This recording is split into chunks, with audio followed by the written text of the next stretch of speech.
am delighted to be speaking with a former employee at Apple, Capital One, and AT&T. He's currently the CEO and founder of Touzi Capital, an highly experienced real estate investor with $100 million assets under management. How are you doing, Eng? Thanks for having me. Hi, Toby. It's a pleasure to be here. Thank you so much for joining me today on this episode of mirrortalk podcast. I am so delighted to learn a lot from you today. I found out on LinkedIn that you were born in a refugee camp in Thailand before your parents moved to the USA or to America. Can you share your immigrant story with me, as well as your life experience up to this moment?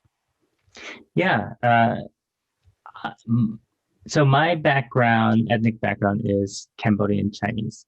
My parents grew up in Cambodia, and that specific ethnic background was persecuted during the reign of Pol Pot and the Khmer Rogue, which is a fairly genocidal period in Cambodia. During right after the Vietnam War, there was a lot of chaos in that region, and so I was born in a refugee camp in Thailand, but this is more my parents' story, and I heard so many crazy, tales. Reminds me of a lot of what happened in World War II, where there would be soldiers coming in the middle of the night and abducting people, and you never see them again. So my dad would go from house to house and try to make sure there's a lookout and get sent for his wife and son. His son being my older brother, and I heard the story of how he was drugged so that he wouldn't cry during the jungle march through Cambodia to Thailand. I was born in a refugee camp chasing chickens. I have some pictures of me in a straw hut, and but then I was there for maybe a year and a half. I went to Philippines to afterwards to I think prep, I guess, for sponsorship to America. A lot of Cambodians of that era either went to California, where I went to, or Paris, where a lot of my cousins are, and I stayed there for a summer. So uh, that so I grew up then in California, in Southern California, in Los Angeles. Came here when I was 3 years old. Grew up pretty poor. I remember my first place I lived in was in a garage with my whole family. Uh, and I don't think I've ever had my own bed until I went to college. And even when I went back from college to visit my parents' house, I would still have to sleep with my brother. It was only a full size bed. I think they could have gone for a king size. Things are much different now. I have a lot more abundance, a lot more material goods. But when growing up poor, I think when you grow up poor like I did, I don't think you think about it as much as if you never had it. Right? My parents didn't have a lot of education, unlike a lot of Asian immigrants or even immigrants in general. They never went to high school or grade school. My mom told me stories of how she would have some back pains from carrying a stick and two barrels of water, miles from the village to get fresh water for herself. I've since gone back to Cambodia, and it's a boom town now that China's investing significantly into it. Yeah. But it definitely is still very third world or very poor.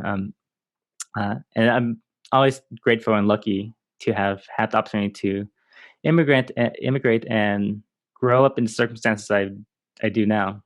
And I just had a son, second son. So I have two sons, a 2-year-old and a 3-month-old.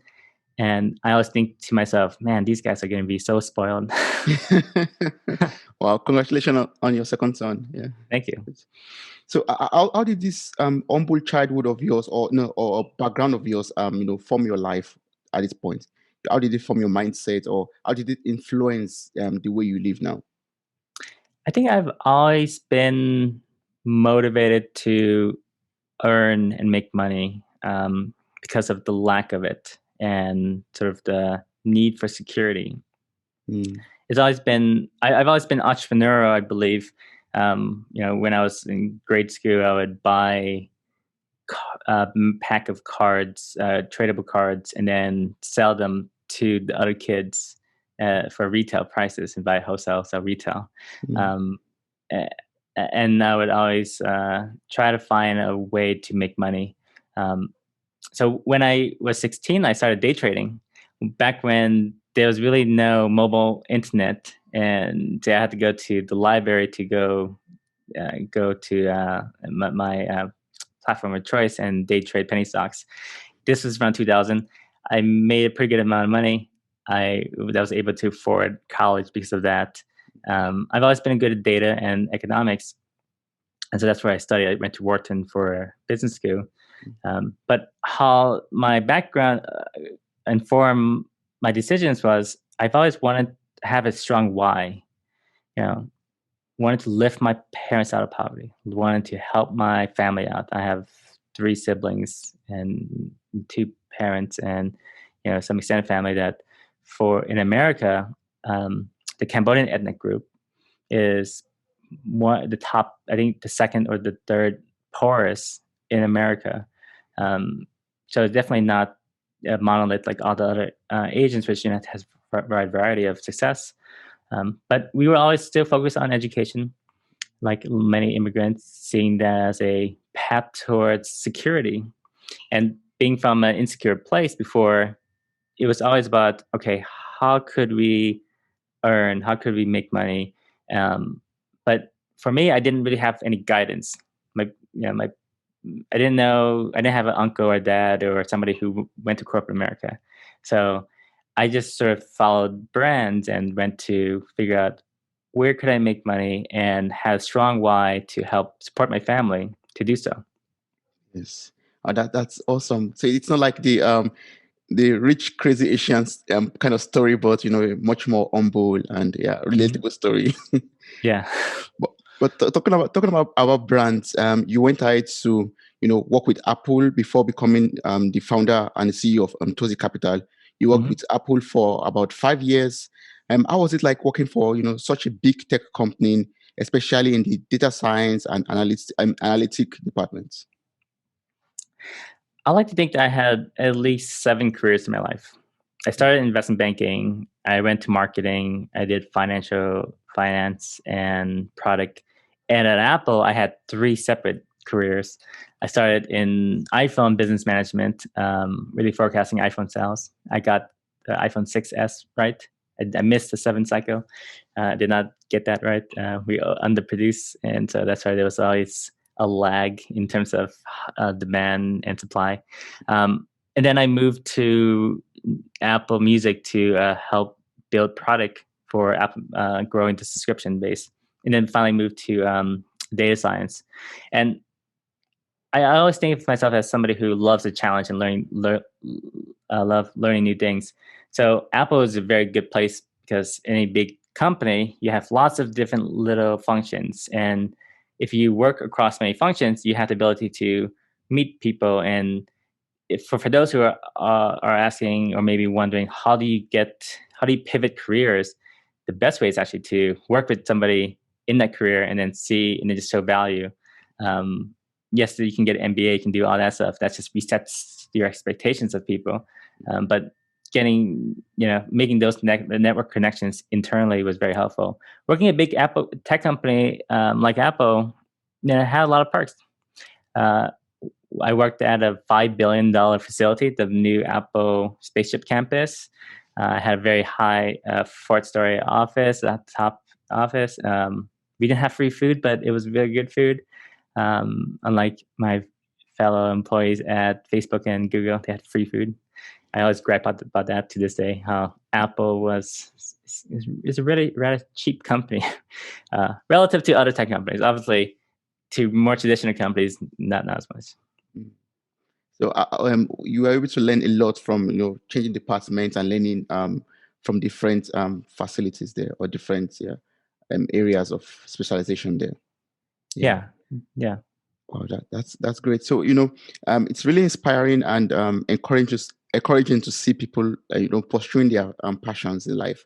So, what motivated you to, leave a big tech company like that, like Apple, to start something of your own? What was the push motivation? Yeah, it's an interesting story because I left in the middle of a pandemic Mm. during a potential recession, during the fact that my wife was 7 months pregnant, and yeah, having a lot of job security, Mm. and that's all I've been sort of pushed towards: job security. When you go poor, you really want security. Mm. You want that safety, and that's why a lot of immigrants, they push you to be a professional, because professionals, doctors, lawyers, etc., engineers, um, the safety of math and binary yes no is really powerful, because you can't it's harder for somebody to judge you based on your background or your experiences. If you are able to deliver as an engineer, it's a fairly known meritocracy. And so for immigrants in America, we've always been push toward those meritocracy type roles. But those aren't the roles that actually make a lot of money, because the executive roles are potentially the less meritocracy roles, more political roles. Um, I have always been investing in real estate since 2009. I invested right after the financial crisis. I saw very clearly that I could make money with capital I made from my salary, and I've been buying real estate every year ever since. And by the time I was ready to quit Apple, by the time I quit Apple, I had enough passive income, meaning enough rent from my properties to sustain myself, and actually more than my Apple income. And for those in America, real estate is a very tax advantage instrument, meaning that the income I get almost always tax free if done right, versus my active W-2 income, my active Apple income, which is highly taxed. So it was an easy transition because I had that safety net. I built it over time. It was purpose built. I've always wanted to have that security based on passive income, not my own internal work and whatever my manager thought I would deserve at a time. And so Touzi Capital is a real estate investment company, and it's a natural offshoot of what I love doing, which is I love investing in real estate. I love telling people about it and helping people about it.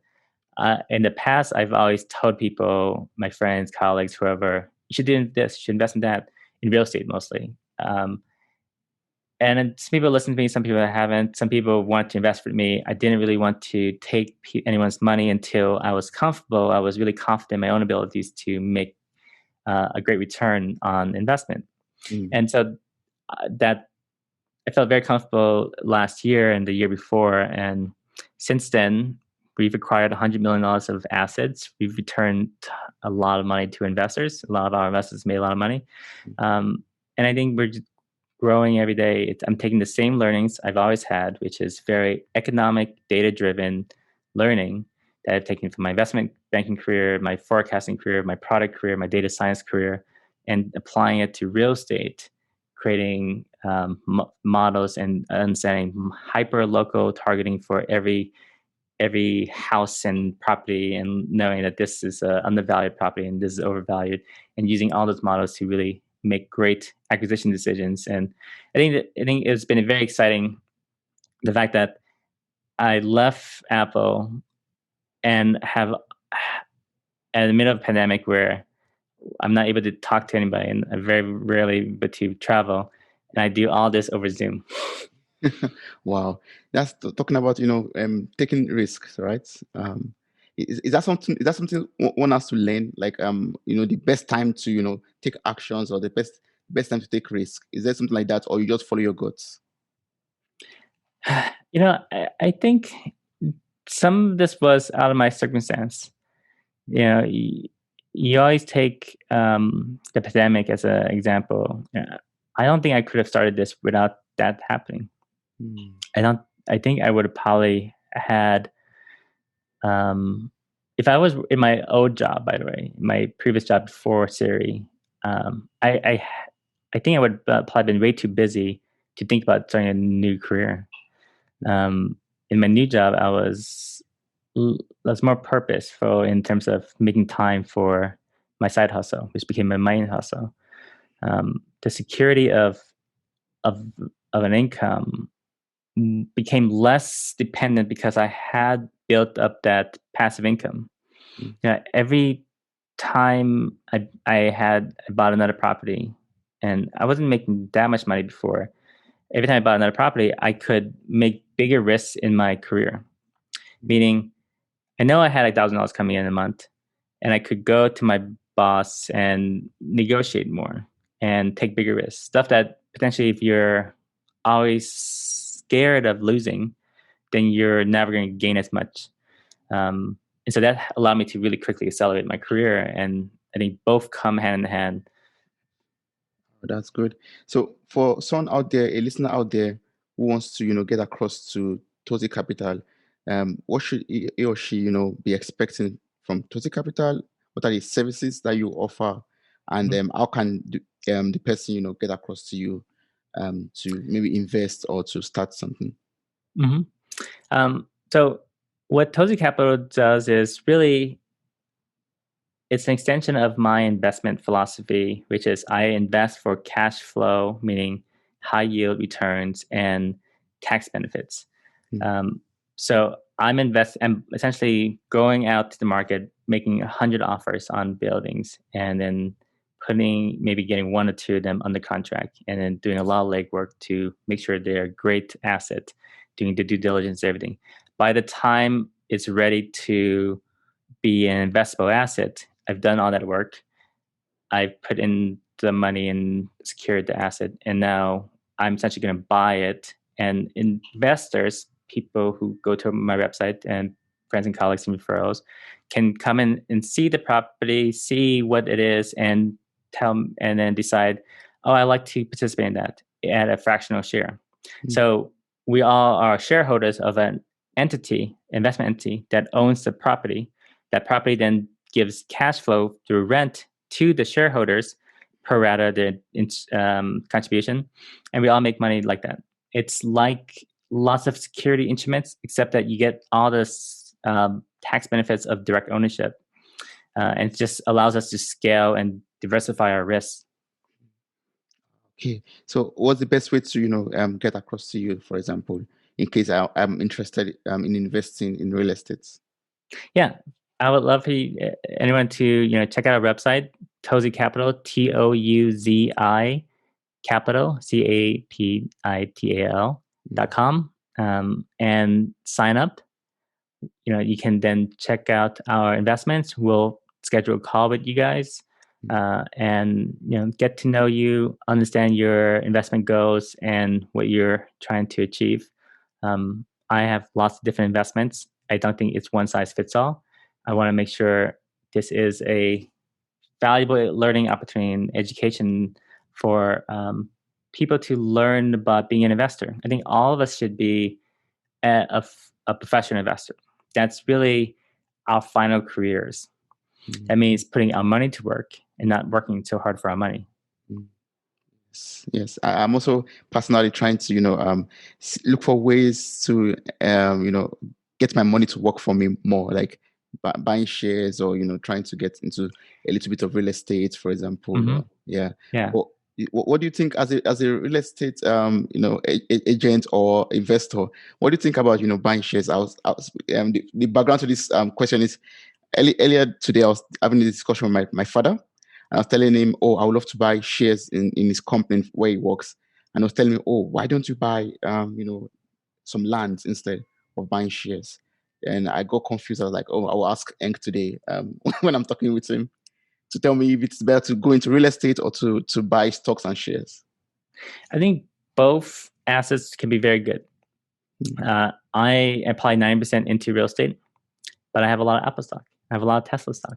They have done very well. But that's a lot about market psychology. And real estate, it's a business. If you buy the land, ideally you can use debt to finance that and get leverage. When you buy stocks, you can't typically use debt and leverage. You have to pay all cash, except for margin investing, which is riskier.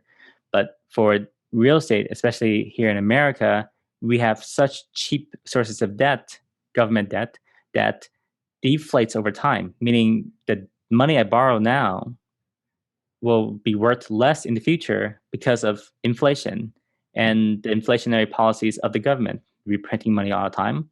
So every time we print money, assets go up, debt goes down, dollars go down in price. So I owe less money. So I will, every dollar I borrow, also I make money on that borrowing, because I am putting a business plan to work. So if you buy land specifically, it should have a business plan on what you can do with the land. And it's going to be like any other startup or any other business. You create some value, you create some income through rent, or creating some value for whoever buys it next.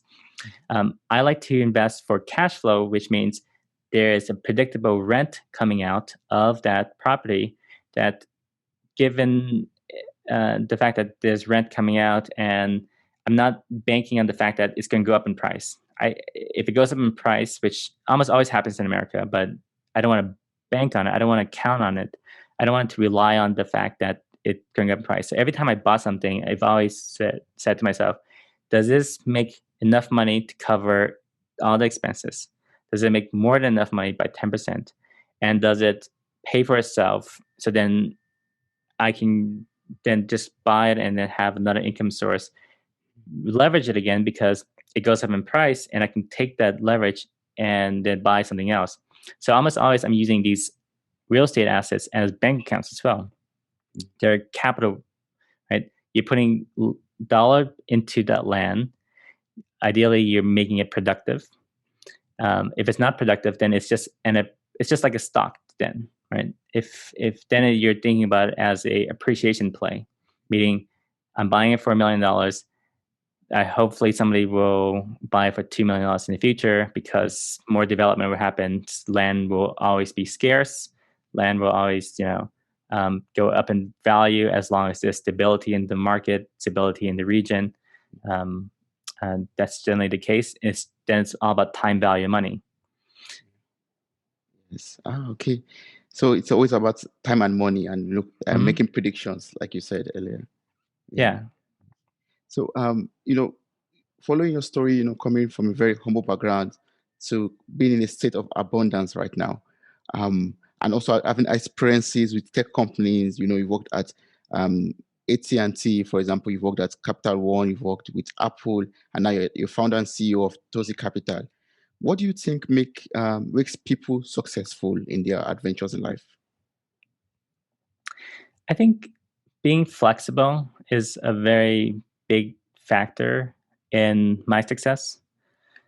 Meaning, you have to be flexible in what you're willing to do, wanting to do. You can't just be narrowly focused on one specific thing. You should have a North Star. You should have a reason why, an overriding moral compass, yes. But you don't need to just be so rigid, because things change all the time. If you are an adaptable person, a flexible person, you will adapt to circumstances. Every time there's a downturn in the economy, it creates the most millionaires. So you always have to be ready for that.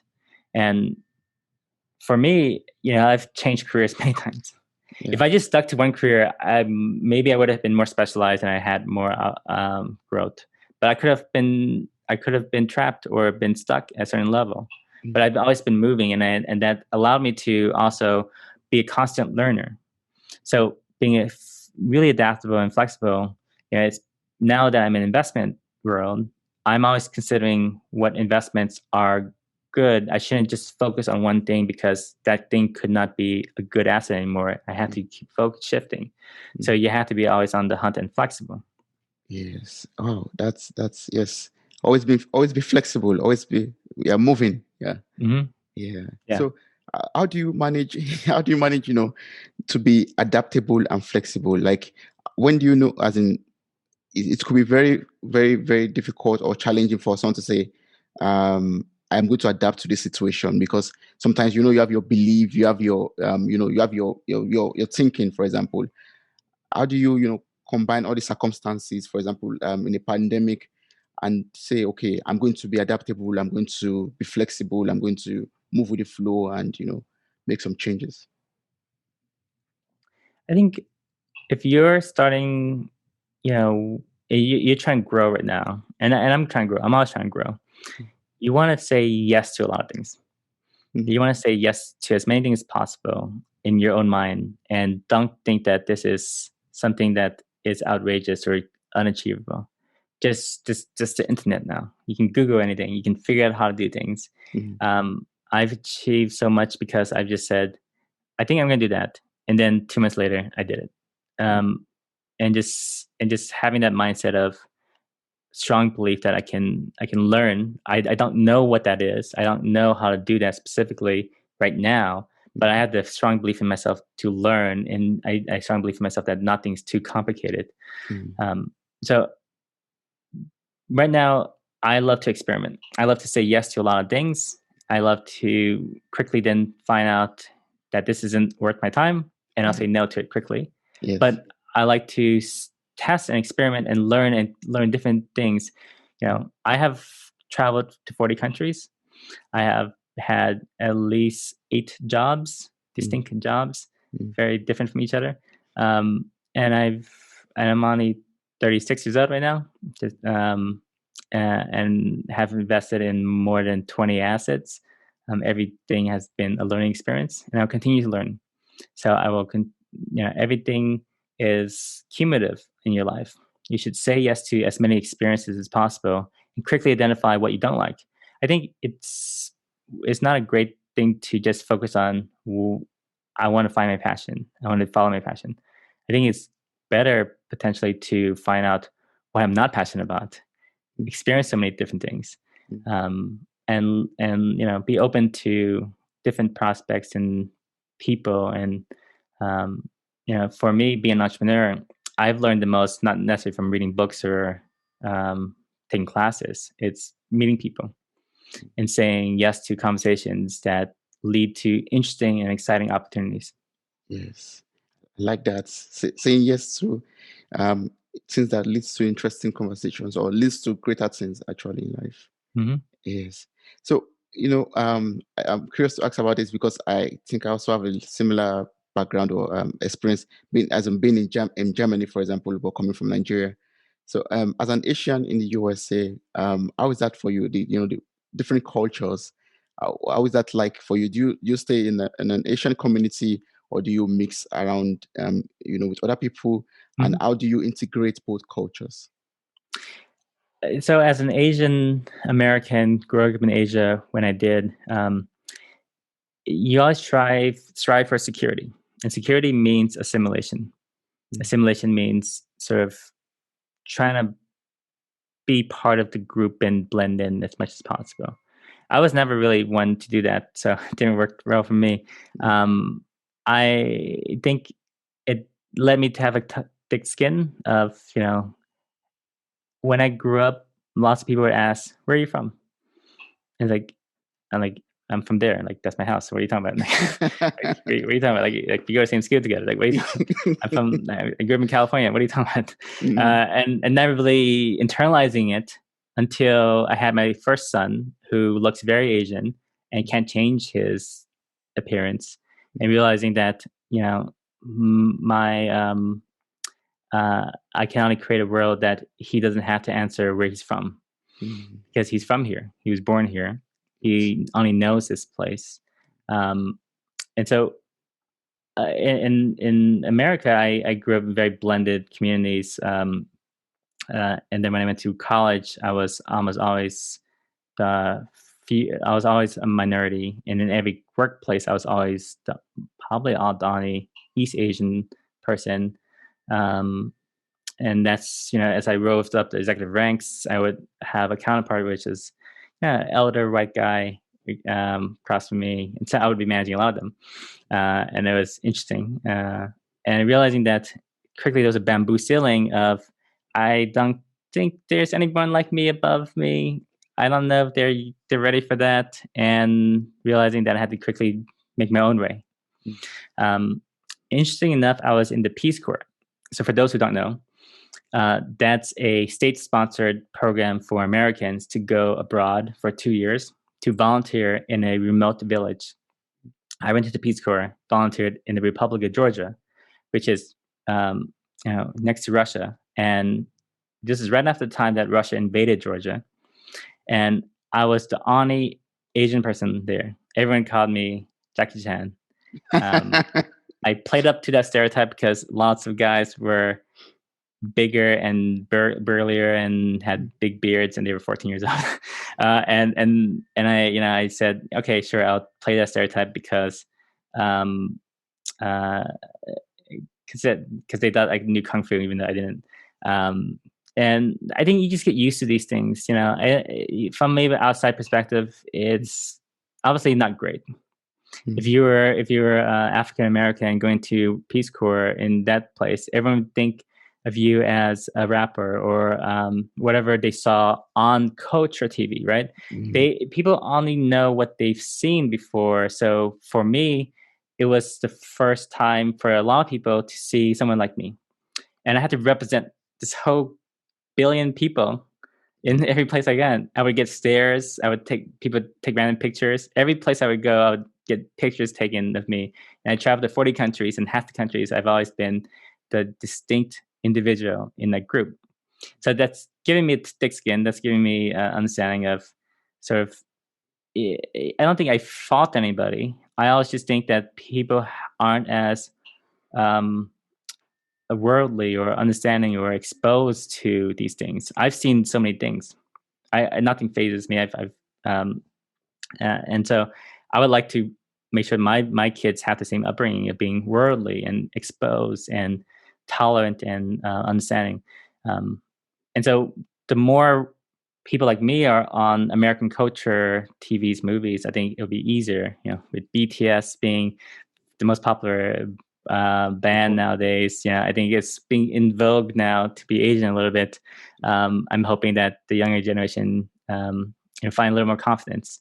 I think I've always had that self-confidence, but I think in a culture where people can clearly see who you are and see that you're different, and will pick on you and ask you where you're from all the time, even though maybe your grandparents were born here, and that's just a confusing question. Yeah. Yeah, that's true. That's good. And I'm also open for that too, for not only for the Asians, but for other races that are out of their land or their countries.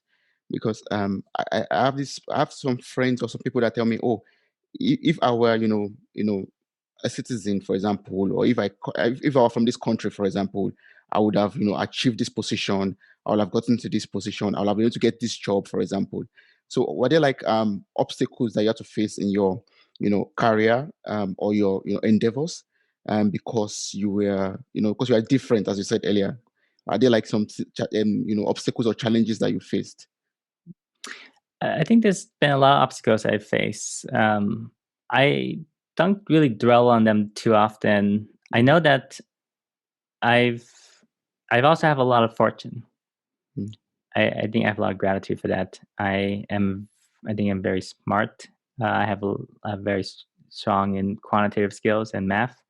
I was a poker player, and I made a lot of money from poker, and I was a day trader, and I made a lot from day trading because I know data patterns, and that's never been something that someone can never guess what my race is, in terms of that just produces, just like sports.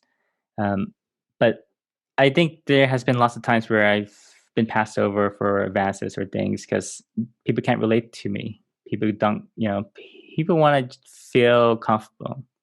And when you're hiring somebody, you're probably thinking, I've seen this person as a CEO or a executive because all the people look like that person. And that means that anyone new, anyone different can never break into that field. So that person has to be exceptional. That person has to be twice as good as the other person. Yeah. So if you're a good-looking white guy in America, you have so many other people who are good-looking white guys that are executives. And so you have, people can see it, right? People don't really aren't as creative or imaginative because they can only think about what you were and what they've seen of what you were as something that they can relate to until you break that barrier and break that exposure. Yeah. So you have to just keep on breaking glass ceilings and breaking, making sure showing yourself as what worthy of whatever position you are going for, being twice the best in any situation, or yes, striving to be the best. So if I could go back into real estate, because I find it very interesting. There's something like the compounding power of real estate investing, or the opportunity zones that one should look into. So for a newbie like me, myself, or anyone out there that's listening, what are the opportunity zones that one should look into? Or does Touzi Capital help with that? I can just come to you and you tell me, okay, Toby, invest in this zone, invest in this zone. Just give us the capital, and we'll go from there and give you your money at the end of the month. Yeah, I think real estate investing is such a great way to build wealth. And in America, I think around 90% of millionaires are built from real estate. Tech is tech has been creating a lot of real estate millionaires lately. But I remember being at Apple and talking to my directors, my VPs, folks who were making more money than me, and realizing that their only asset was stock that they had and the house that they had, and they had to keep working for their money. They were making a lot of money for sure. Buying real estate, I think, is such a great thing that you should start however you can. If you can start with somebody experienced as us, that's pretty good too. I don't want to just say you shouldn't just invest with us, but that's a way to hack the system to be able to, invest side by side with experts who have done it on $100 million of properties, that have acquired and built a great resume. And we can leverage scale together, because if you buy a single family house, you buy something small, there's a lot of variance that happens. One tenant can go bad, right? You can have a bad tenant. You might need to evict them because of something. They have a rabbit, and this is like something that actually happened to one of my places. That variance means there's a lot of outcomes that the standard deviation outcomes is very high. And for the most part, you can have a really great outcome. I think that's generally the case. But in some instances, you would have a terrible outcome, and you would never invest in real estate again. And that's a shame.